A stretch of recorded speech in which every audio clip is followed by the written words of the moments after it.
வணக்கம். சிரிப்பு ஒரு தொற்று நோய் பண்ணுவாங்க. அவர் சிரிச்சாலே எல்லாருக்கும் அது தொற்றிக்கிறோம். அப்படி ஒரு யூனிக்கான ஒரு ஐக்கான் சிரிப்பு. அவருடைய சிரிப்பு பெரும் மதிப்பிற்குரிய. நான் கலக்கு பெயர் நிகழ்ச்சியில் பங்கெடுக்கிறப்ப முதல் ஜட்ஜாக நீதிபதியாக இருந்தவர். அவரோட 7 ஆண்டு காலம் அதே கலக்கு பெயரில் ஆரம்பித்து அசத்த பெயர். அது ஒரு 4 ஆண்டு காலம். இயக்குனர் ராஜ்குமார் எப்படி என்னை அறிமுகப்படுத்தினாரோ அதே போல முதல் முறையாக மதுரை முத்து எங்கள் சொத்துன்னு சொல்லி முதல் எபிசோட் ஆரம்பித்தார். அது அவருடைய வாய் முகூர்த்தம் பெரிய எனக்கு ஒரு பேரை வாங்கி கொடுத்தது. முதல் ஜட்ஜாக ஆரம்பித்து கிட்டத்தட்ட 7 ஆண்டு காலம் அவரோட பயணம் செய்ய வாய்ப்பு கிடைச்சது. எங்களை மாதிரி கிராமத்தில் வர்ற எளிய கலைஞர்களை உற்சாகப்படுத்திக்கிட்டே இருப்பார். 200 வாரம் அந்த அசத்த பேர், இதில் கலக்கு பேரில் ஒரு 40 வாரங்கள் தொடர்ச்சியாக எனக்காகவே சில விஷயங்களை நான் தொய்வாயிடக்கூடாதுன்றக்காக உற்சாகப்படுத்திய அற்புதமான நகைச்சுவையாளர். நல்ல படிப்பாளி, வாசிப்பு திறன் உள்ளவர், இசைக்கலைஞராக இருந்து தான் வாழ்க்கையை தொடங்கினார். அவங்க பொண்ணும் அவங்க பையனுமே நல்ல ஒரு பாடகர். மதுரைக்கு போகாதடி என்ற பாட்டை கூட அவங்க பொண்ணு தான் பாடியிருப்பாங்க.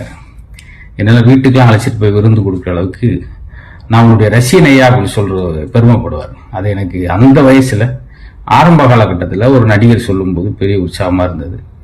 சமீப காலமாக ரொம்ப நகைச்சுவையாளர்கள்லாம் நம்மளை விட்டு போய்கிட்டே இருக்காங்க.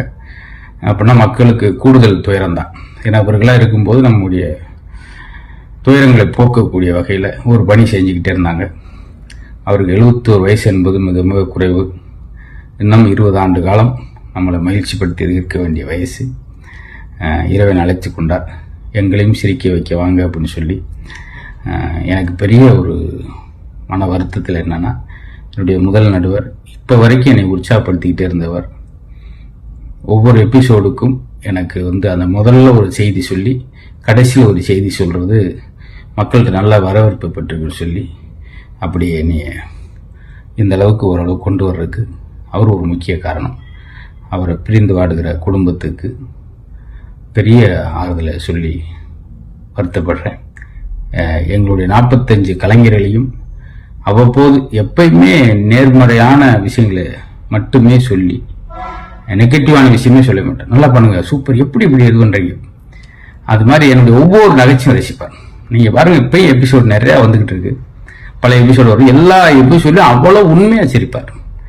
முதல் நீதிபதி என்பது மட்டும் இல்லாமல் முதல் ரசிகராகவும் உற்சாகப்படுத்தக்கூடிய எல்லா கலைஞர்களையும் போற்றக்கூடிய அவரை நம்ம பாதுகாக்க முடியலை. இருந்தாலும் ஒரு ஆன்மா சாந்தி அடைய இறைவனை பிரார்த்திக்கிறேன்.